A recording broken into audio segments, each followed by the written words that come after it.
बच्चे स्टार्ट करें, चलिए ध्यान से देखेंगे।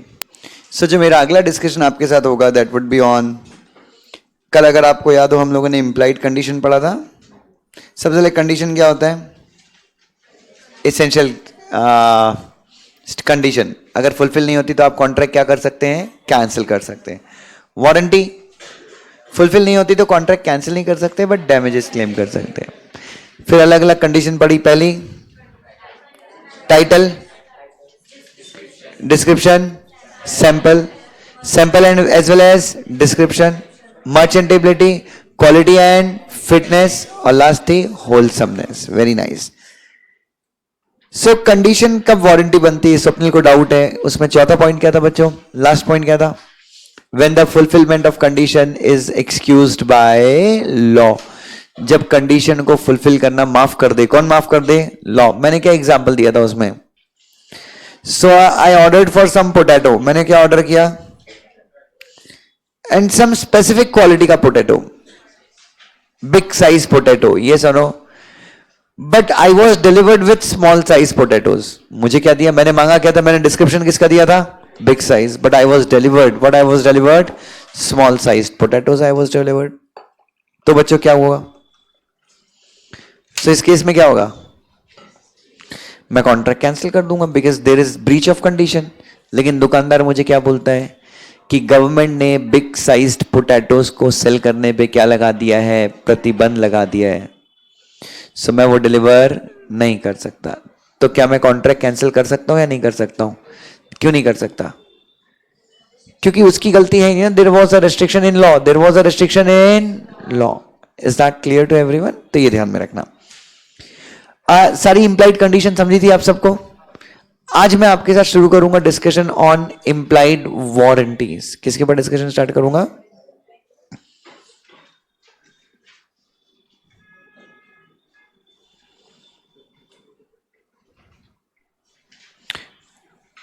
चलिए इधर देखिए बच्चों, पढ़ा आप लोगों ने सभी? जो ये जाके ध्यान से देखिए। Condition as to title.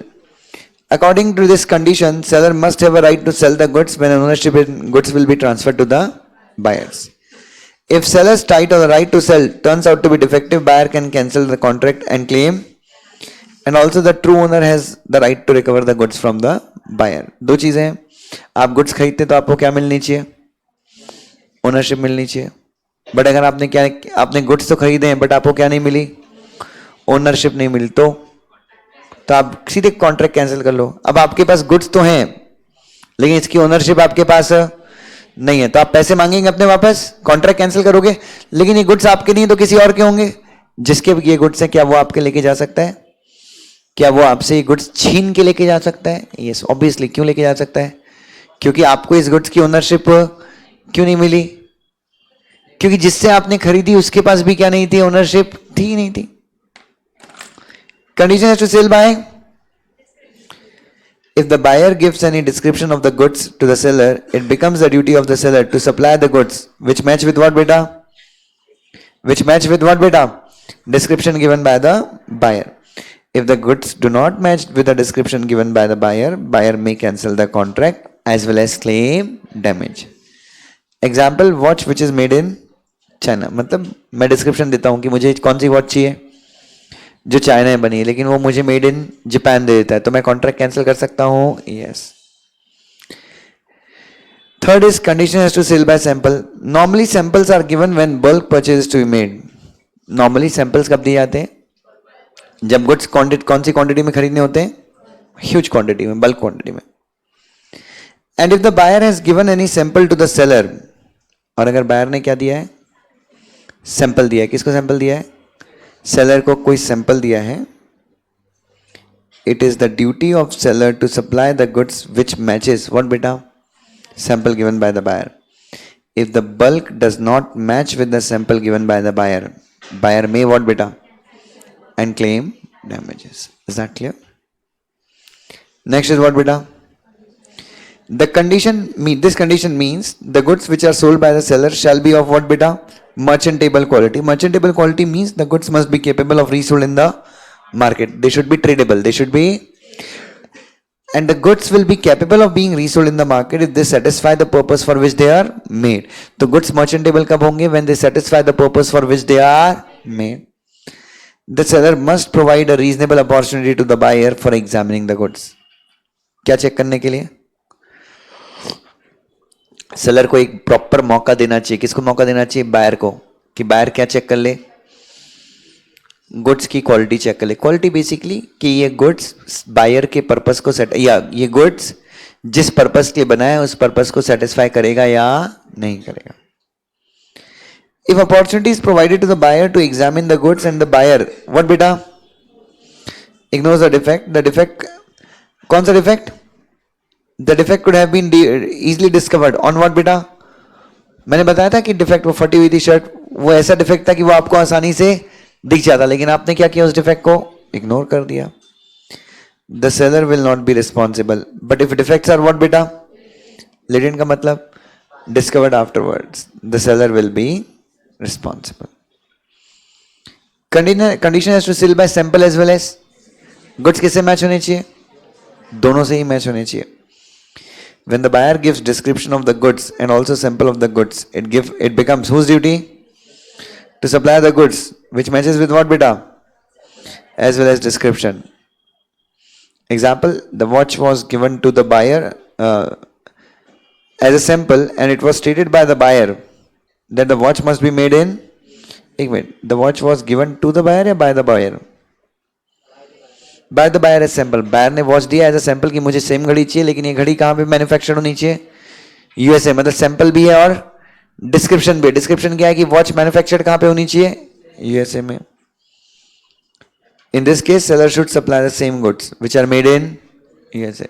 और अगर कंडीशन या सैंपल दोनों में से, डिस्क्रिप्शन या सैंपल दोनों में से कोई भी एक चीज मैच नहीं होती तो buyer has full right to cancel the contract.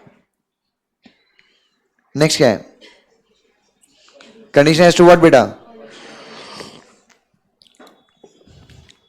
क्या है इसका? याद है सबको? कोई कंडीशन नहीं है कि आपके पर्टिकुलर पर्पस के लिए गुड्स क्या होंगे? फिट होंगे. लेकिन कितनी कंडीशन सेटिस्फाई हो गई? There is no implied condition that the goods will be fit for any particular purpose of the buyer. But if the following conditions are satisfied then there will be an implied condition that the goods will remain for what बेटा? For particular purpose. Particular purpose मतलब buyer का specific purpose. तो अगर नीचे लिखी condition satisfy हो गई तो there is an implied condition कि बायर का जो भी पर्पस हो, चाहे बायर को क्या करना हो? वॉशिंग मशीन से लस्सी बनाना हो. पहली कंडीशन क्या थी? पहली कंडीशन बायर को बताना चाहिए क्या? Yes. If the buyer has made known to the seller the purpose for which he is buying the. Buyer किसके पर रिलाय करता है? और सेलर नॉर्मली कौन से गुड्स में डील करता है? उसी टाइप की. और एक कंडीशन और थी, ट्रेडमार्क वगैरह डालना चाहिए नहीं डालना चाहिए? No. But if the goods are purchase under any brand name और ट्रेडमार्क, तो फिर ऊपर लिखे हुए एक्सेप्शन एप्लीकेबल. मतलब अगर तुमने सेलर को बोल दिया, क्या बोल दिया कि नहीं मेरे को एलजी का ही वॉशिंग मशीन दिलाओ, तो फिर आपका, फिर अगर वो एलजी की वॉशिंग मशीन आपका पर्टिकुलर पर्पस सेटिस्फाई, तो फिर आप कॉन्ट्रैक्ट कैंसिल नहीं कर पाएंगे. So you should not restrict. You should not, whom you should not restrict to? You should not restrict the seller from putting, by telling him कि मुझे इसी टाइप का क्या चाहिए, इसी ब्रांड का गुड्स चाहिए. ठीक है. Condition is two. The word wholesomeness का मतलब क्या होता है बच्चों? Goods for health. Goods for good for health, eatable, खाने योग्य जो चीज है. और hygienic goods. This condition is applicable to eatables and recording नहीं है बच्चों, अकॉर्डिंग है. And according to this rule, this condition, the goods which are being sold by the seller should be what बेटा? Hygienic and good for and free from defect. Example, a pouch of Manikpet Chand was opened and 5 legs of cockroaches were found. तो क्या है बच्चों? अपने क्या करना ना, अपन मानिक चंद खाते हैं तो अपने पास कॉकरोच तो आने वाला है ही नहीं बच्चों. Is that clear? चलिए. Now I'll start with warranties. Shall I start? चलिए. So is everyone clear with all the conditions that we covered yesterday? Sure सबको बच्चों? चलिए पार्थ, कहां था भाई कल? कहा है डॉक्टर का रिपोर्ट? इधर। चलिए अगला जो मेरा आपके साथ डिस्कशन है, दैट्स ऑन व्हाट बेटा, implied warranties. Now so what do you mean by implied warranties बच्चों? ऐसी वारंटीज, ऐसी जो आपके कॉन्ट्रैक्ट ऑफ सेल में प्रेजेंट रहेंगी ही, बिना बिना विदाउट बीइंग स्टेटेड। सॉरी। और ये वारंटीज किसने डाली है आपके कॉन्ट्रैक्ट ऑफ सेल में? लॉ मतलब कौन सा law? Sales of goods act, ठीक है। सो द वारंटीज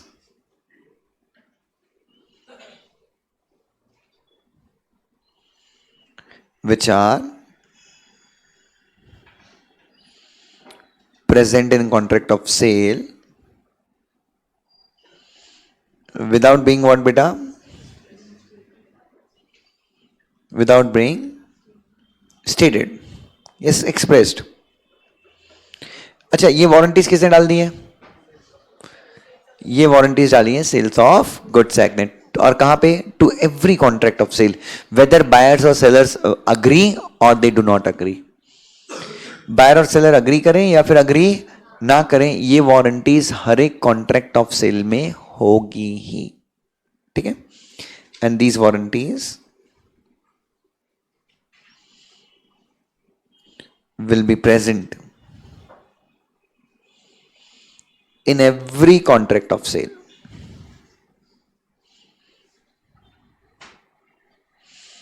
और ये वारंटीज हमेशा हर एक कॉन्ट्रैक्ट ऑफ सेल में क्या होंगी? प्रेजेंट होंगी। लेकिन इसका भी सेम रूल था। क्या रूल था बच्चों? By an express agreement, by an क्या कर सकते हैं? Yes yes yes, next. By an express agreement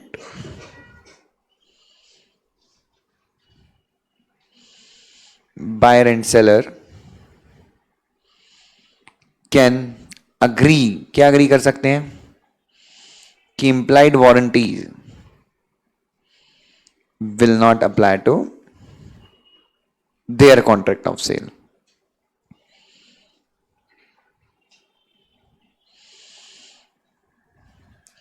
express agreement करके कौन अग्री कर सकता है? बायर और सेलर अग्री कर सकते हैं। क्या अग्री कर सकते हैं? कि इंप्लाइड वारंटीज उनके कॉन्ट्रैक्ट ऑफ सेल में अप्लाई नहीं होंगी। बट अगर वो ऐसा कुछ भी अग्री नहीं करते तो? बट अगर बायर और सेलर ऐसा कुछ भी अग्री नहीं करते, कैसा कुछ भी अग्री नहीं करते? कि इंप्लाइड वारंटीज क्या नहीं होंगी उनके ऊपर एप्लीकेबल, ऐसा कुछ भी वो अग्री नहीं करते तो हर एक, you buy whatever goods, हर एक गुड्स, जब भी आप गुड्स खरीदते हो तो इंप्लाइड वारंटीज आपके साथ एप्लीकेबल होती है। और अगर if those implied warranties do not gate fulfilled, if those implied warranties do not get fulfilled, you always have a choice, you can claim, you will not cancel the contract। See, if implied conditions do not get fulfilled, अगर implied condition fulfill नहीं होती तो आप क्या करोगे? आप contract cancel कर लोगे। बट अगर implied वारंटी, अच्छा implied कंडीशन अगर फुलफिल नहीं होती तो आप कॉन्ट्रैक्ट भी कैंसिल कर लोगे और डैमेजेस भी क्लेम कर लोगे। बट implied वारंटीज अगर फुलफिल नहीं होती तो आप सिर्फ क्या कर सकते हो? डैमेजेस क्लेम कर सकते हो, ठीक है। चलो, now kinds of implied warranties।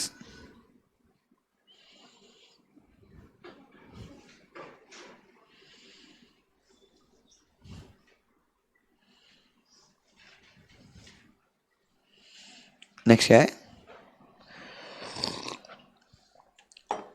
Types of implied warranties। Number 1, सबसे पहला, yes, quiet possession of goods, right?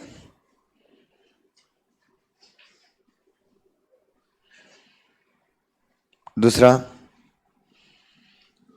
goods being free from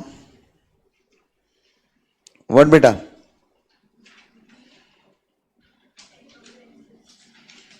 encumbrance। warranty as to disclosure of dangerous nature।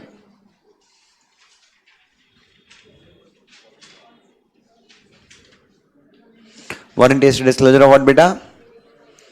Warranty as to disclosure of dangerous nature of the goods. And what last?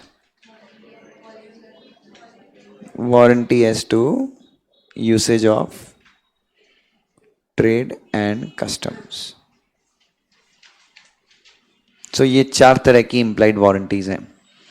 So these are what, beta? These are the 4 types of implied warranties जो कहाँ पे present होती हैं? हर एक contract of sale में ये warranties present होती हैं. ठीक है बच्चों. सबसे पहला है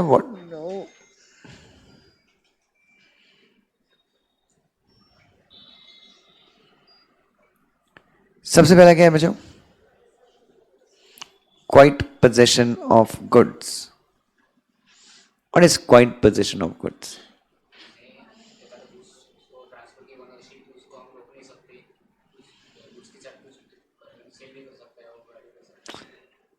एग्जैक्टली. बच्चों क्या नहीं से मैंने आपकी दुकान से कोई सामान खरीदा है. क्वाइट मतलब शांत, पोजेशन मतलब अपने पास रखना. So if I have bought some goods, like I have bought this iPad. अब बच्चों मैं लेक्चर ले रहा हूं, वो एप्पल जिसकी दुकान से मैंने खरीदा वो बार बार यहाँ खड़ा हो जाता है, बोलता है अरे आईपैड दिखाओ, इसमें मुझे एक सॉफ्टवेयर इंस्टॉल करना है, अरे मेरा इसमें कुछ डेटा रह गया है. मैं फिर आईपैड किसी को बेच रहा हूं तो वो मुझे रोक रहा है कि नहीं तुम बेच नहीं सकते. मैं किसी को किराए पे दे रहा हूं ये आईपैड, तो अरे मैं ओनर हूं ना आईपैड का. So whatever I want to do with this iPad I can do. No one can restrain me, क्योंकि आई एम द ओनर ना. मैंने आपसे गुड्स खरीदे, इसका मतलब मैं गुड्स का क्या हूं? सो अगर मेरे पोजेशन को कौन डिस्टर्ब करे? सेलर. तो क्या मैं उससे डैमेजेस मांग सकता हूं?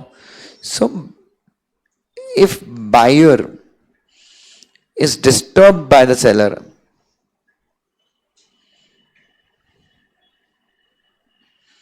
कब?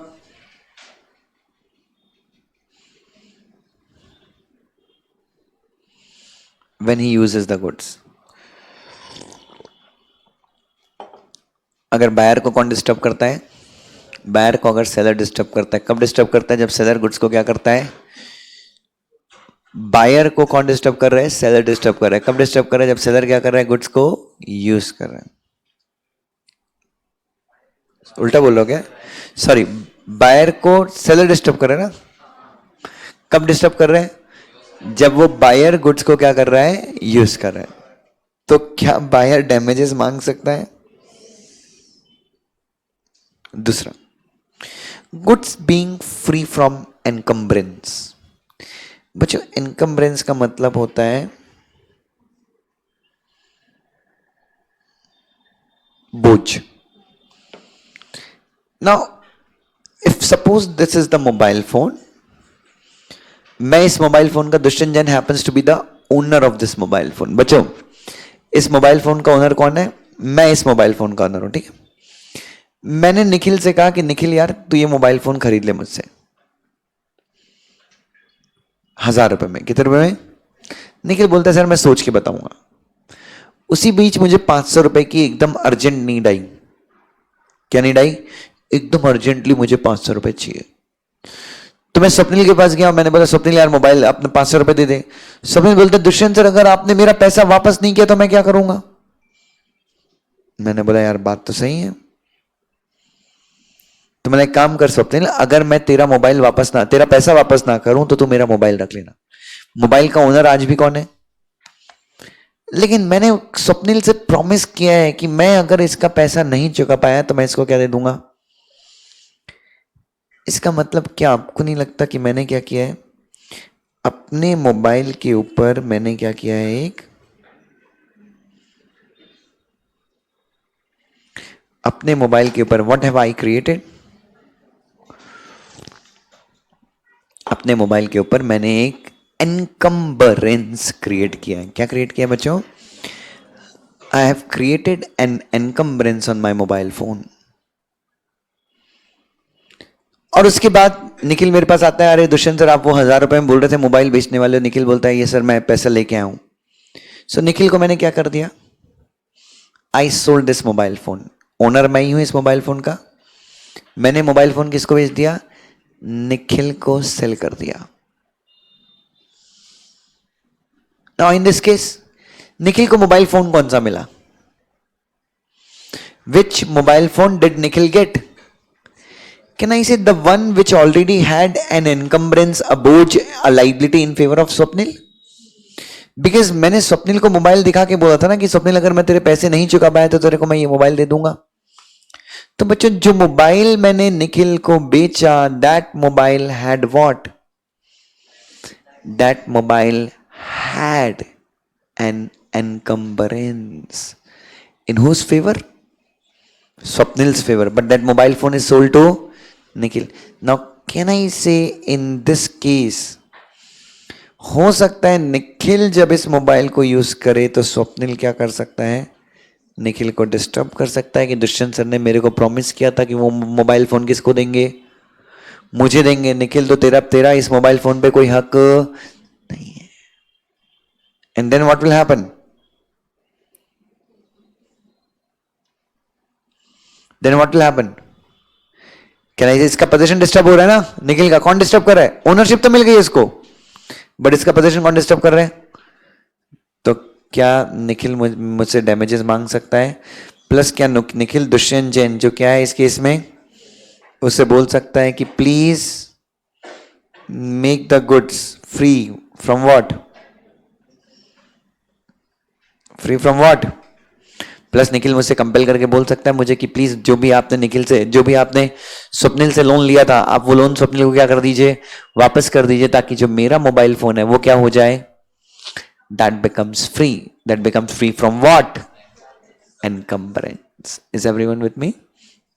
चल, warranty as to disclosure of dangerous nature of goods. सुनो ध्यान से. Don't you think so every good that you purchase has some dangerous nature? आप बाइक खरीदते हो, उसकी टंकी पे लिखा रहता है हवा बराबर रखो, हमेशा हमेशा हेलमेट पहनो, हमेशा गाड़ी का ऑयल बराबर रखो, लिखा रहता है ना. आप सिगरेट खरीदते हो, उसमें हमें हमेशा लिखा रहता है तंबाकू मूले कर्करोग होते. Tobacco causes cancer. वो देखना एक अजीब सा फोटो रहता है एक इंसान का जिसका ये साइड का चला जाता है, अजीब सा. तब टोबैको कॉजेस कैंसर होता है ना चैतन्य? होता है क्या?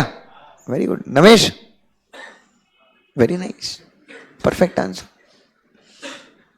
सो बच्चे, so listen. If buyer buys the goods, a buyer और गुड्स में कुछ इनहेरेंट डेंजरस नेचर है. What is inherent dangerous nature? स्वाभाविक है ही वो डेंजरस नेचर. जैसे सीएस करने कोई आता है, कोई एकदम सुंदर टाइप की लड़की आ जाती है सीएस करने के लिए, मुझसे पूछती Dushyant sir will I be able to do it? मैंने बोला ये जो तुम्हारा चांद सा रोशन चेहरा है ना, इस पे झुर्रियां आ जाएंगी, ये तुम्हारे बाल वाले हैं झड़ने शुरू हो जाएंगे. पहले मैं डेंजरस नेचर क्या कर देता हूं? डिस्क्लोज करता हूं. कोई लड़का आता है मस्ती करने वाला एकदम रईस, तो मैं बोलता हूं ये जो रईसी है ना भाई, रईसी सीएस पास नहीं होते, you will have to work hard. So शुरू में मैं क्या कर देता हूं बच्चों? डेंजरस नेचर डिस्क्लोज कर देता हूं कि भाई ऐसा ऐसा है, मेहनत करनी पड़ेगी, प्रॉब्लम होती है. तुम लोग को मैं फाउंडेशन में भी देखता हूं, फाइनल में भी देखूंगा. फाइनल में ऐसे बाल बाल गिरते हैं धड़ाम डिश, फाइनल में स्किन में रिंकल्स आ जाते हैं, अजीब सी बॉडी, अजीब सा चेहरा हो जाता है, वेट बढ़ता है, यू गेन वेट. जो फाउंडेशन में ये देखो ऐसी दुबली पतली है, फाइनल में एकदम ऐसी हो जाएगी. हाँ, बिकॉज यू गेट स्ट्रेस, और स्ट्रेस में you increase the weight. But there are some blessed people जिनका वेट बढ़ता ही नहीं है चाहे कुछ भी हो जाए. तो ऐसे लोग भी हैं पृथ्वी में, भगवान उनका भला करे. जलन भी होती है उन लोगों से. एनीवे, सो अगर बायर कोई भी गुड्स बाय कर, बच्चे मजाक कर रहा हूँ, सीएस का मैं जस्ट एग्जांपल दे रहा. सो अगर मैं आपको कोई गुड्स बेच रहा हूं जिसमें थोड़ा सा भी क्या है? डेंजरस नेचर है. Cigarette has dangerous nature, yes. So what is my duty? उस गुड्स में डेंजरस नेचर है, और जो बायर है वो क्या है? अमेजॉन नहीं लिखा बेटा, अनजान लिखा है। क्या लिखा है? और जो बायर है वो क्या है? अनजान है। किससे अनजान है? तो प्लीज सेलर को क्या करना है? उस गुड्स के डेंजरस नेचर क्या करने हैं? Seller has to disclose. What seller has to disclose? Seller ने compulsorily dangerous nature of such goods disclose करने। अगर सेलर डिस्क्लोज नहीं किया, सेलर ने सिगरेट बेच दी और बताया नहीं कि सिगरेट पी के क्या होता है, कैंसर हो गया। बायर ने सिगरेट पिया और बायर को क्या हो गया, तो सेलर को क्या देना है? पूरा इलाज का खर्चा देना है। डैमेज तो वही होगा ना। अब तो बोलेगा मैं कॉन्ट्रैक्ट कैंसिल करूंगा, 10 रुपए की सिगरेट वापस, हाँ 10 रुपए ले ले, क्या होगा? You have to pay what seller has to pay? All the damages. Is that clear? Warranty has to what बेटा? वारंटी हैज टू व्हाट बेटा? यूसेज ऑफ व्हाट बेटा? Warranty has to usage of what बेटा? Trade and custom. कुछ नहीं बच्चों, जिस purpose के लिए गुड्स बने हैं उस पर्पस के लिए गुड्स यूज। कस्टमरी, कस्टम मतलब कस्टमरी प्रैक्टिस, मतलब अगर ये बॉटल किस लिए बनी है? पानी को गर्म रखने के लिए, तो हाँ तब मैंने वो पढ़ा था ना, कंडीशन टू मर्चेंटेबिलिटी। सेम, तो मर्चेंटेबिलिटी के लिए मान लो क्या कंडीशंस भी हैं और वारंटी भी। गुड्स को नॉर्मली समाज में कस्टमरी वो गुड्स जो कस्टम्स के हिसाब से, परंपराओं के हिसाब से वो गुड्स जिस पर्पस के लिए यूज होता है उसको वो गुड्स क्या करना चाहिए, उसको वो पर्पस क्या करना चाहिए? फुलफिल करना चाहिए। That's it. So these are what बेटा? ओए क्या है बच्चों? जो मैंने आपके साथ डिस्कस किया वो थी 4 इंप्लाइड वारंटीज। अब मैं आपके साथ जो नया डिस्कस करने वाला हूं वो क्या है? Doctrine of caveat emptor.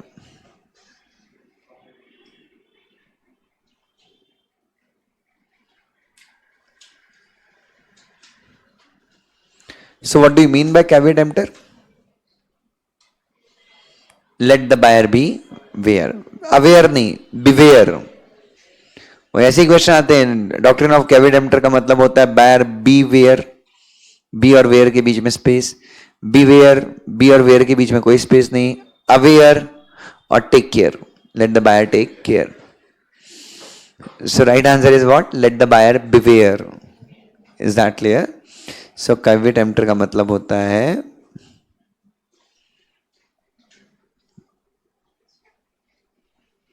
Beware. Beware का मतलब क्या होता है? केयरफुल। अब मुझे एक चीज बताइए, चलिए कॉमन सेंस के आधार पे आपने मुझे एक आंसर करना है बच्चों। इंप्लाइड कंडीशंस और इंप्लाइड वारंटीज, ये दोनों ही किसको प्रोटेक्ट करती हैं?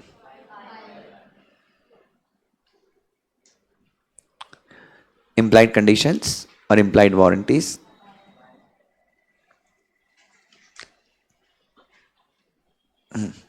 ये दोनों किसको प्रोटेक्ट करती हैं? बायर को प्रोटेक्ट करती है, राइट? बच्चों मुझे एक चीज बताइए, क्यों लगता है आपको बायर को प्रोटेक्ट करती हैं? इंप्लाइड कंडीशन और इंप्लाइड वारंटीज आपको क्यों लगता है कि ये बायर को प्रोटेक्ट करती हैं? Why do you believe so? क्यों no these implied conditions and implied warranties protect whom बच्चों? ये बायर को प्रोटेक्ट करती हैं, आपको ऐसा क्यों लगता है? सॉरी बेटा, हाँ बायर डिमांड करता है।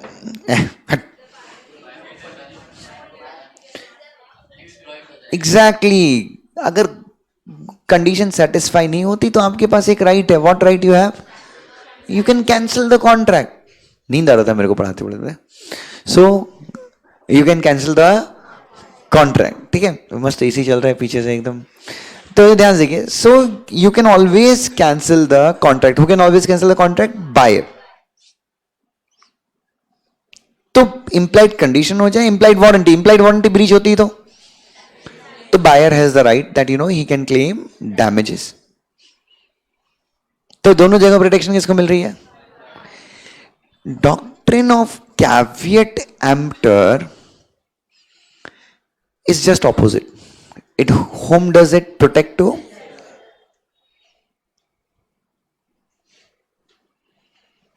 Protect the against home.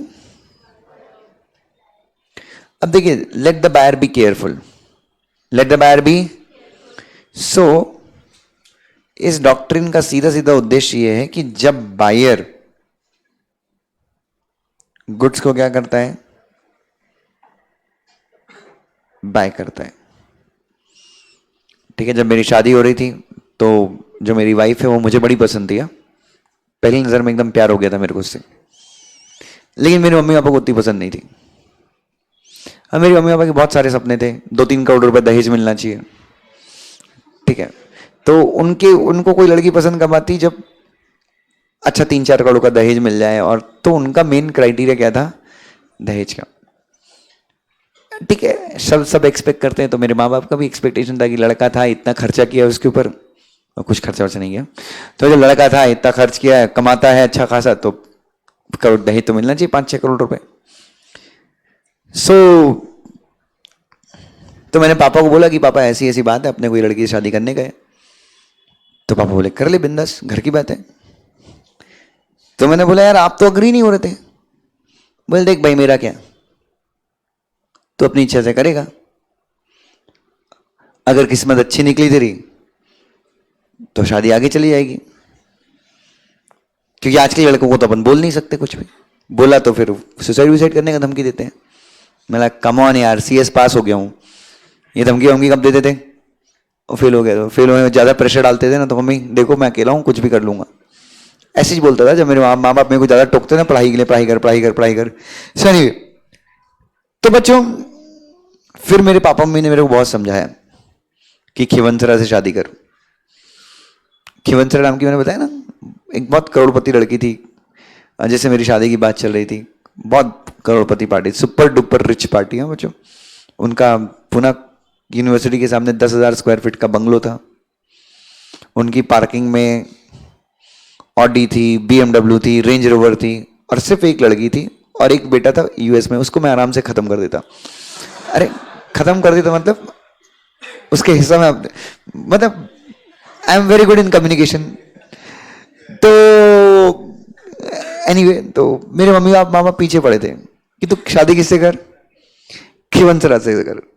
और खिवंसरा का जो बाप था, मतलब उनके जो पिताजी थे, वो ईयर नोज और थ्रोट डॉक्टर थे। बोले बेटा अब तेरा गला वाला भी खराब होता है, लॉजिक वो हर एक चीज वही बोलेंगे, अरे बेटा उसके ऐसा है वैसा है, कभी हम लोग भी पूना आए, हमारा घूमने का मन करा तो हम कहाँ जाएंगे। मतलब माँ बाप को पता है, जब तुम लोग शादी करोगे तो जो ऐसे ऐसे रीजन देंगे ना, अरे बेटा क्या हुआ, जब तुम्हारा पति गंजा है तो क्या बोलेंगे होने वाला, अरे बेटा क्या होता है, बाल तो चले ही जाते हैं, तुम्हारा पति 200 किलो का है, अरे बेटा कुछ नहीं होता, हेल्दी है। अरे काला, अरे आजकल तो धूप में सब काले हो जाते हैं, और चाय बहुत पीता होगा, तू चाय मत बनाना जाके उसके घर पे। इस तरह के बच्चे प्रलोभन देते हैं माँ बाप। इतने मतलब 500 रीजन मेरे माँ बाप ने ढूंढ लिए थे, बट मैंने बोला नहीं, शादी करूंगा तो इसी से करूंगा। तो मेरे माँ बाप बोलते हैं कि नहीं यार देख, मेरे माँ बाप वो नहीं देख पा रहे थे जो मैं देख पा रहा था, विजन। अरे सीधी बात है बच्चों, एक चीज बताओ, इतनी करोड़पति घर से तुमने शादी कर ली, मेरे कई दोस्त हैं जिन्होंने कई करोड़पति की लड़कियों शादी की बच्चों, उनके ससुर ससुर का फोन आता है ना, हेलो पापा जी कैसे हैं, हाँ पापा जी, मेरे ससुर का फोन आता है, कट, मजाक करो, सब बच्चों ध्यान देंगे। तो बच्चों मैं क्या बोल रहा हूँ, तो मैं ये कह रहा था, तो मेरे पापा ने, उनको समझ में आ गया कि लड़का जो है क्रांतिकारी बन गया है। क्रांतिकारी मतलब अब ये सुनने वाला नहीं है। तो बच्चों फिर अल्टीमेटली मेरे पापा ने बोला let the buyer B where, तू शादी कर ले। और शादी ना करने के लिए क्या क्या बहाने दिए मालूम है, वो सतना में डाकू होते हैं, वहां के लोग चोर होते हैं, क्या क्या बच्चों पता नहीं क्या क्या, मतलब दुनिया भर का, और इसके लिए क्या क्या नहीं बोले कितनी। मुझे इन्होंने प्रॉमिस किया था कि अगर शादी होगी तो दहेज में सेनापति बापट रोड पे एक 5 BHK फ्लैट देंगे। 5 BHK फ्लैट, एक फ्लोर पे पूरा मेरा फ्लैट है, 2,500 स्क्वायर फीट का। उनको पता नहीं था, वो 2,500 देने का सोच रहे थे, 1 साल के बाद मेरा पूरा 10,000 स्क्वायर फीट होता उनका बंगला, उनको मैं यहाँ शिफ्ट कराया था। एनीवे, तो बच्चों एनीवे मजाक कर रहा हूं। सो बच्चों क्या हो गया, सो मेरे पापा ने ये बोला कि बेटा ठीक है तू अपनी इच्छा से जा रहे हैं, तो अगर मान ले शादी गलत हो गई, तुम लोग का जमा नहीं, तो ये भूल जाना कि तेरे माँ बाप हैं, हम पीछे खड़े। और बच्चों मैं भी ऐसा पागल, मैंने बोला जाओ जाओ मैं देख लूंगा अपना, मैं भी ऐसा पागल, मैंने जाओ मेरे को नहीं करना खिवंसरा से। और खिवंसरा के पिताजी मेरे मतलब खिवंसरा के पिताजी ने पता नहीं मुझ में क्या देख लिया था, मैं काला भी था उस समय, मतलब अभी भी हूं, मतलब मैं चेंज नहीं हुआ हूं बच्चों, मैं वैसा ही हूं। तो मुझे क्या देख लिया था अंकल ने, मुझे समझ में ही नहीं आया, जबकि वो इतने करोड़पति थे, उनको इतने अच्छे अच्छे लड़के मिलते, मुझ में उनको पता नहीं कौन सा क्या नजर आ गया भगवान ने, वो उनका फोन कर करके पागल, उनको मैंने ब्लॉक लिस्ट में डाल दिया। तो 3-4 अलग अलग नंबरों से फोन करे, अरे बेटा एक बार मिल तो लो बेटा, बहुत अच्छा लगेगा तुमको हमारी फैमिली में आके, ये वो। मैंने बोला अब क्या। सो ये जब कहानी याद आती, लेट द बायर बीवेयर, मुझे मेरे पिताजी की कहानी आती है, तो आप अपनी चॉइसेस के लिए क्या है, खुद रिस्पॉन्सिबल है। सो आप जब कोई सामान खरीद रहे हैं तो मेक श्योर कि ये आपके पर्पस को क्या कर देगा, आपका जो भी पर्पस है इंटेंडेड पर्पस को क्या कर देगा, फुलफिल कर देगा। If buyer makes wrong choice, makes what बेटा, बच्चों अगर आपने गलत चॉइस कर लिया, you can not hold the seller liable, you can not hold what बेटा, आप सेलर को जिम्मेदार, मतलब आप कोई गुड्स खरीद के गए दुकान से एंड देन यू रियलाइज कि यार इससे ये टी शर्ट बड़ा है, या ये फिर ये गुड्स मेरे पर्पस को सेटिस्फाई है, आप सेलर को जिम्मेदार ठहरा नहीं सकते, it's your fault, you are liable. Clear है सबको? लेकिन इस रूल के थोड़े बहुत क्या है,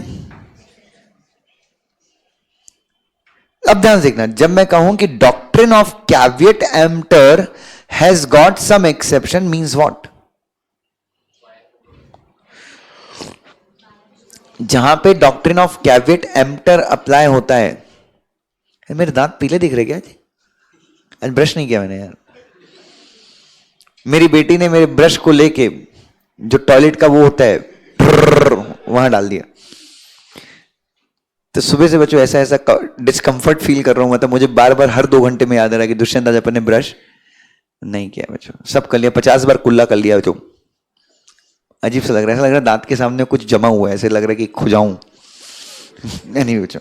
सो कभी फील करके देखना, कल एक दिन let's have no brush day, let's save water. तो बच्चों ध्यान से देखिए ना, तो बच्चों ध्यान से देखिए, तो मैं ये कह रहा था कि अगर बायर क्या कर ले बच्चों, गलत चॉइस कर, तो ही इज हिमसेल्फ रिस्पॉन्सिबल। अब ध्यान ध्यान से देखना, जहां पे doctrine of caveat emptor apply होती है वहां पे लायबल कौन होता है, या वहां पे प्रोटेक्शन किसको मिलता है, सेलर को। तो मैं बोल रहा हूं एक्सेप्शंस, एक्सेप्शन बोल तो उल्टा, ऐसे कुछ प्रिंसिपल हैं जो डॉक्ट्रिन ऑफ कैविएट एम्प्टर के अंदर नहीं आते, तो जो एक्सेप्शन के केसेस है वहां पे लायबल कौन होगा। तो बच्चों कहना इसे, जितने भी इंप्लाइड कंडीशन के केस हैं, इंप्लाइड वारंटी के केस हैं, ये सब किसके अंदर आएंगे, जनरल कहना इसे डॉक्ट्रिन ऑफ कैविएट एम्प्टर के एक्सेप्शन है, क्योंकि डॉक्ट्रिन ऑफ कैविएट एम्प्टर में who gets the protection, seller gets the protection. So in case of exception to doctrine of caveat emptor, who gets the protection, buyer gets the protection. So buyer को protection कब मिलती, सारे implied condition के case और सारे implied warranty के case, plus एक जगह और मिलती buyer को protection, अगर seller क्या कर दे, फ्रॉड करके या फिर कुछ मिसरिप्रेजेंट करके गुड्स का डिफेक्ट क्या कर दे, छुपा दे, हाइड कर दे, और गुड्स का डिफेक्ट ऐसा कर दे कि सेलर उसको, बायर जो है जब वो गुड्स खरीदने जाए तो वो डिफेक्ट देख ही ना पाए। अभी नाइकी वालों ने मेरे को उल्लू बना दिया, वो WWF में बेल्ट पहनते हैं ना, रॉक वॉक, वैसे एक बेल्ट होता है, मुझे वो समझ में आया कि WWF में वो बेल्ट क्यों देते हैं इतना बड़ा, तो मेरे को पहले लगता था कि ये लोग पैंट भी वैसे ही पहनते होंगे। So there is a waist belt, builder must be knowing it, और वो बेल्ट होता है, तो बेसिकली व्हेन यू टेक, जब आप अपने कोर की एक्सरसाइज करते हो तो यू, हाँ आप वो बेल्ट रखते हो ताकि आपका वो कोर जो मसल पीछे का जो है वो होल्ड रहे, टिल्ट ना हो, मुड़े ना। तो आई बॉट दैट, मैं नाइकी के शोरूम में गया और मैं वो बेल्ट लेके आया। ठीक है, जोरदार बेल्ट एकदम फ्लोरोसेंट कलर से, नाइकी का टैग लगा, और मेरे को बहुत लॉयल्टी है नाइकी से, प्यार करता हूँ मैं नाइकी से बहुत। तो आई गॉट दैट बेल्ट। फिर साला जब मैंने वो घर पे देखा तो वो बेल्ट का वो जो फंसाने का होता है जहां से वो ऐसे ऐसे पट्टा लेके अपन ऐसे करते हैं, तो उसके अंदर पूरा वो ऐसे ऐसा लग रहा है 10 साल पुराना, पूरा जंग वंग लगा हुआ है। जबकि नाइकी से you can not expect such quality. फिर पीछे वो जो बेल्ट लगाने का वो होता है, वो क्या बोलते हैं, ग्रिप होता है ना, जैसे ऐसे करते हैं, हाँ। तो वो जो ग्रिप था साला वो भी फटा, मतलब बराबर नहीं था, वो ऐसा लग रहा था कि ऑलरेडी उसको कोई 1-1.5 साल से क्या कर रहा है, यूज कर रहा है। So what had he done. लेकिन बच्चों जब आप दुकान की लाइट्स में देखते हैं तो वो दिखता नहीं है आपको। और दुकान में क्या है, अपन अलग ही एक्साइटमेंट, मतलब बच्चों मुझे नॉर्मल कपड़े खरीदते टाइम बिल्कुल एक्साइटमेंट नहीं होता, but if you ask me to purchase gym accessories, I am superly excited. मतलब मुझे बहुत, मतलब देख बॉडी बने ना बने वो ऊपर वाले के हाथ में है। मतलब हाथ में तो अपने हैं but still, but you can always try, you can always, एक ट्राई तो बनता है बच्चों। तो मुझे इतना मैंने देखा नहीं। फिर मैं घर आया, नेक्स्ट डे मैं जिम गया तो मेरे ट्रेनर ने बोला भाई क्या लेके आए, स्क्रैप से उठा के लाया क्या। मैंने भाई साहब 3,000 रुपया खरीद के लाया हूं। बोले भाई सॉरी कचड़ा लेके आया तू। मुझे, मेरे को आग बबूला हो गया, गुस्सा आ गया, क्योंकि अगर वही मैं नाइकी का नहीं खरीदता कुछ और खरीदता तो मेरे को 1,000 रुपये मिल जाता, 700-800 मिल जाता। आई वुड हैव वो यूएसआई वगैरह का, मतलब यूएसआई का आता महंगा है बट 700-800 से शुरू होता है। तो मेरे को ऐसा गुस्सा आया, और जबकि मैंने उसका प्राइस अपने घर में 750 ही बताया था। अगर 3,000 बताया था तो खून की नदियां बह जाती मेरे घर पे। एकदम डर डर के आता हूँ बच्चों में, तुमको पता नहीं है, मैं अपने घर में मेरे घर वालों को बहुत नफरत है। प्रोटीन वोटीन भी लाता हूँ तो मैं ऐसे छुप के जाता हूँ बच्चों, अपने घर में चोरों जैसा घुसता हूँ। पहले उसको ना लिफ्ट के बगल में रखता हूँ डब्बे को, फिर घर के अंदर जाता हूँ, फिर अंदर अंदर जाके सब कुछ खेलता वेलता हूँ, फिर देखता हूँ कि सब, हाँ भाई दोनों, एक मेरे घर पे 2 जासूस हैं, एक वॉलंटरी जासूस है, एक को पता नहीं लेकिन जासूसी कर लेती मेरी बेटी। देखता हूँ ये दोनों किचन विचन में है, कुछ काम में फंसाता हूँ मैं इन लोगों को। बोलता हूँ अरे वो मेरी पैंट देखना वहां पे रखी है किचन है, वो बेडरूम वाली बालकनी में, वो सबसे कॉर्नर है मेरे घर का। और उसके खट से आता हूँ बच्चों, डब्बा चेंज करता हूँ, पुराना डब्बा है ना, तो ऐसी ऐसी करके बच्चों अपना गुजारा चला रहा हूँ। एनीवे, तो बच्चों, तो फिर मैं वो नाइकी के शोरूम वापस गया बच्चों। अब वापस गया तो फिर वापस गया and then I showed him कि सर ये क्या है ये फालतू। वो कुछ बोल ही नहीं पाया, क्योंकि उसने क्या किया था, डिफेक्ट को क्या किया था,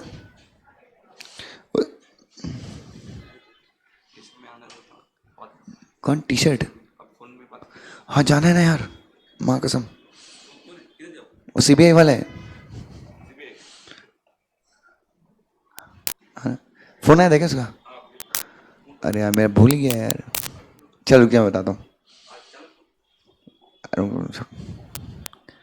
उसको बोल सर आ रहे हैं, तो ये ध्यान देखिए, तो बच्चों ध्यान देखिए। तो बच्चों अब मैं गया उसके शोरूम में, मैंने उसको बोला कि भैया ऐसी सी बात है, आपने मुझे 10 साल पुराना आइटम दे दिया है। सो मैंने बोला भैया ये तो गलत किया आपने, फुल प्राइस लिया और मेरे को आइटम भी ठीक नहीं दिया। उसने अपने डिफेक्ट को क्या किया था, ऐसे छुपाया था कि वो मुझे दिखा, and with the help of those yellow lights ना, वो इतना ब्राइट लाइट रखते हैं ना बच्चों वहां पे, बड़े बड़े शोरूम में देखना, तुम कभी भी देखना साला, तुम पूना सेंट्रल में जाओ, यहां जाओ, शोरूम जाओ, वहां पे तुम कोई कपड़ा ट्राई करना, तुम ऐसे शाहरुख लगोगे ना, और चल तुम घर आके तुम वही कपड़ा पहनो, तुमको लगे ये मैं कैसे खरीद सकता हूं, ये भंगी लग रहा हूं एकदम। अरे गेटिंग माई पॉइंट। सो बच्चों then what did I do, तो मैंने नाइकी वाले को क्या कर दिया, रिटर्न कर दिया। मैंने बोला मैं 2 बार आया हूं अपने घर से, 150 रुपए का तो पेट्रोल गया, मोजा दे दो एक फ्री में। डैमेजेस मांगे मैंने, क्या मांगे, I claim for damages but he did not. But ये है कि भाई ने क्या कर दिया, मुझे रिप्लेस करके मेरी पसंद का जो था एकदम न्यू ब्रांड वाला दिया, and he also give a discount. उसने वो जो 3,000 का प्रोडक्ट था उसने बोला कि सर आज ही इस पे डिस्काउंट आया है, and he gave it me to me for 750, 750 में कुछ 70-80% ऑफ दिया। यस, बिलीव नहीं हो रहा था, बिल दिखा दूंगा। तो मैंने बोला कल दे देता डिस्काउंट, तो बोले ऑफर आज ही आए, तो ऐसा मिल गया। या फिर शायद जो मैंने लिया उस पर कुछ तो ऑफर था, मतलब जो मेरे साइज का नहीं था उस पर कुछ तो ऑफर, मतलब जो मेरे को नया लिया उस पर कुछ ऑफर था शायद। एनीवे बच्चों, सो बच्चों एनीवे ब्लेसिंग इन डिस्गाइज बोलते हैं, आपको परेशान होना पड़ा बट ठीक है। तो बच्चों ये हो गई सारी, ये जो चैप्टर था जो सेकंड पार्ट था, कौन सा पार्ट था सेल ऑफ गुड्स का, कंडीशन एंड वारंटीज का, ये खत्म होता है। ध्यान देखो, वारंटी का मतलब क्या होता है, it means the stipulation which are what बेटा, collateral to main purpose. Collateral to main purpose मतलब, हाँ कोलेटरल मतलब मेन पर्पस नहीं है, बट मेन पर्पस से रिलेटेड है। मेन पर्पस से क्या है, कपड़े तो धोने चाहिए वॉशिंग मशीन ने, बट कपड़े धोने के साथ साथ कपड़े उठाने भी चाहिए, मेन पर्पस से रिलेटेड है। मोबाइल में बात तो एकदम क्लियर होनी चाहिए, बट कैमरा भी अच्छा होना चाहिए। कैमरा क्या है, रिलेटेड है। और अगर सेलर क्या करता है, ब्रीच ऑफ वारंटी करता है, तो बायर सिर्फ क्या कर सकता है, डैमेजेस क्लेम कर सकता है, कॉन्ट्रैक्ट को कैंसिल नहीं कर सकता। इंप्लाइड वारंटी का मतलब ऐसी वारंटी जो कॉन्ट्रैक्ट में प्रेजेंट ही रहेंगी, जिन इनको आप हटा नहीं सकते, लेकिन हाँ बायर सेलर अगर चाहे तो एक्सप्रेसली हटा सकते हैं। पहला क्या था बच्चों, quiet possession, enjoy the possession of goods, peacefully enjoy कर सकते हो गुड्स को, है ना। You can whatever goods you buy you can peacefully enjoy. अगर सेलर आपका पोजीशन डिस्टर्ब करता है तो आप कॉन्ट्रैक्ट क्या कर सकते हो, कैंसिल कर सकते हो। Warranty is to non existence of, बच्चों अभी मुझे बहुत टेंशन आया जब से CS वो सीसेट है ना, सीसेट, तब से टेंशन बढ़ गया है। मतलब खुशी तो बहुत ज्यादा है बट टेंशन भी। किस चीज का, एग्जीक्यूटिव में जो बच्चा आएगा बच्चों वो एकदम डामर ही होगा। क्यों, उसको कुछ नॉलेज ही नहीं होगा। वो CSAT is like a basic test बच्चों, ठीक ठाक टेस्ट है उतना। वो कल मैंने उसका सिलेबस वगैरह देखा, मतलब उतना स्किल्ड वाला टेस्ट नहीं। तुम लोग फाउंडेशन में कितना पढ़ते हो, साला लॉ तो सारा ही पढ़ लेते हो, कंपनीज एक्ट में भी साला वो क्या क्या बेवकूफ जैसा भरा हुआ है। So you read so much, तुम्हारी क्लास चलती है 4, 4.5, 5, 5.5 महीने, वो क्लास खत्म होगी 1.5 महीने में। So if you have been registered for foundation, do not regret. मैं आपको वही बता रहा हूं, आपका जो एग्जाम है this is one of the best exams. आपको एग्जीक्यूटिव में समझ में आएगा जब आप देखोगे वो जो फाउंडेशन पास करके, सीसेट पास करके जो बच्चे आएंगे, वो बिल्कुल क्या पढ़ेंगे, उनका इंग्लिश में वो एडवर्ब एडजेक्टिव पढ़ के, फाउंडेशन में लॉ में उनका सिर्फ वही है बच्चों, कॉन्ट्रैक्ट की डेफिनेशन है, माइनर की डेफिनेशन, 4 डेफिनेशन है, उसके थोड़ा सा प्रीएम्बल वगैरह कॉन्स्टिट्यूशन का, इंडिया इज माई कंट्री। और क्या पता जो इकोनॉमिक्स में पता नहीं प्रोडक्शन क्या होता है, डिमांड सप्लाई, बस बहुत टाइम पास सिलेबस, अकाउंट्स तो है ही नहीं, तो फेल तो कोई होने वाला है ही नहीं। तो you must rather be very grateful कि आप किस में रजिस्टर्ड हैं। हाँ बट अगर आपका एग्जाम दिसंबर में और आप रजिस्टर्ड हैं तो then you have a cause of worrying. लेकिन दिसंबर में इनका एग्जाम है, दिसंबर में फाउंडेशन होगा ही नहीं, तो वो कंपल्सरी उनको कहाँ पे शिफ्ट करेंगे, वो सीसेट में करेंगे। ठीक है, तो आपके एग्जीक्यूटिव में पास होने के चांसेस क्या हैं, ज्यादा है। What I personally feel, you have more chances of clearing executive, but still मेरे को लगता है कि आपके लिए वो कुछ तो करेंगे। नहीं, आप दिसंबर तो नहीं दे पाओगे, आप डायरेक्टली जून ही दोगे अभी। लेकिन ये एक इनका है कि वो जो मई में क्लियर करेंगे वो अपना एग्जाम कब दे सकते हैं, but believe me it's again not possible कि मतलब अब क्लियर वही हो सकता है जो 5 महीने एकदम रेगुलर क्लास करे, 2 महीने फटे हाल क्या करे, सेल्फ स्टडी करे, रिजल्ट्स इजी होंगे। क्योंकि इंस्टीट्यूट को ही पता है ना, जो जिस चीज को प्रिपेयर करने में 9 महीने लगता है वो कितने महीने में होगी, 7 महीने में होगी। 7 महीने ना, रिजल्ट आएगा तुम्हारा कौन सी तारीख को, 20 मई को आपका रिजल्ट आएगा। तो मान लो 25 मई से आप क्लास स्टार्ट करते हो, तो 25 जून, 25 जुलाई, 25 अगस्त, 25 सितंबर, 25 अक्टूबर, 5 महीने लगते हैं क्लास खत्म होने। बच्चों एग्जीक्यूटिव का सिलेबस बहुत वास्ट है। उसके बाद 5 महीने, वो भी 5 महीने में हम सिलेबस खत्म कराते हैं। हमारी पड़ोसी क्लास तो 8-8 महीने लेते हैं। तो बच्चों दोनों ग्रुप्स क्लियर करना would be very tough task, और जो दोनों ग्रुप क्लियर करेगा वो पक्का रैंक में होगा। तो मोस्ट ऑफ द स्टूडेंट्स क्या करेंगे, they will be appearing for one group in December and the next group they will be appearing for in June. ऐसा कुछ मेरे ख्याल से नया ट्रेंड चलेगा CS एजुकेशन में। Students would appear for one group at a time, शायद ऐसा हो सकता है, ठीक है, but there would be students who would aspire for both the groups. Let's see क्या होता है बच्चों. सेकंड क्या है बच्चों, warranty as to non existence of what बेटा, एनकम्बरेंस. एनकम्बरेंस का मतलब क्या होता है, लाइबिलिटी. तो if seller sells the goods on which have encumbrance in favour of whom बच्चों, थर्ड पार्टी बायर किसको कंपेल कर सकता है, सेलर को बोल सकता है, क्या बोल सकता है कि गुड्स को फ्री कर दो. किससे फ्री कर दो, एनकम्बरेंस से क्या कर दो, फ्री कर दो. Warranty as to disclosure of what बेटा, if the seller sells any goods which are subject to what बेटा, या फिर इनको हम बोलते हैं इनहेरेंटली डेंजरस गुड्स. इनहेरेंटली मतलब उनमें डेंजर नेचर है ही. दारू क्या है, इनहेरेंटली डेंजर है, लिखा रहता है not good for student. Student बोल रहा हूं, सॉरी, माइनर. माइनर को पीना नहीं जी. क्या पार दर्द वर्द है क्या थोड़ा दिल में, नहीं, वेरी गुड. तो तबीयत क्यों खराब होता है बार बार. चल इधर, it is the duty of the seller to disclose such dangerous nature in the goods to the buyer if the buyer is ignorant about such dangerous nature. Cigarette, fireworks, medicines. Medicine में भी लिखा रहता है. अंकिता क्या लिखा रहता है medicine में, सिर्फ और सिर्फ डॉक्टर के प्रिस्क्रिप्शन पे ही ये दवाई ली जानी चाहिए, ठीक है. वारंटी एज टू क्वालिटी और fitness by usage of trade. Goods को वो पर्पस सेटिस्फाई करना चाहिए जिसके लिए वो बने. Doctrine of caveat emptor, let the buyer be aware, नहीं रे बाबा, बिवेयर, बिवेयर, ठीक है. According to this principle the buyer is himself responsible for the wrong selection of the goods made by him. Correct है क्या बच्चों. If the goods are purchased by him do not satisfy the purpose the buyer, he can not buyer, purpose of the buyer, he can not held नहीं आना चाहिए, ही can not hold आना चाहिए. He cannot hold, whom he cannot hold liable, seller को liable. लेकिन exception है, ये सारी कंडीशंस डाल दी मैंने. और आखिरी जो कंडीशन है वो क्या है, अगर वो क्या करता है, फ्रॉड या फिर मिस रिप्रेजेंट करके डिफेक्ट को क्या करता है, छुपा देता है, लेकिन बाद में वो डिफेक्ट पता चल जाता है. तो वो कौन सा नॉर्मल डिफेक्ट है या लेटेंट डिफेक्ट है, मतलब कब पता चला, वो बाद में पता चला. तो बायर कैंसिल कर सकता है कॉन्ट्रैक्ट, यस. चलिए ये कल से स्टार्ट करेंगे बच्चों, नहीं छोड़ दो, थोड़ी देर यही पढ़ लेते हैं, नहीं छोड़ दो, कल ही स्टार्ट करते हैं.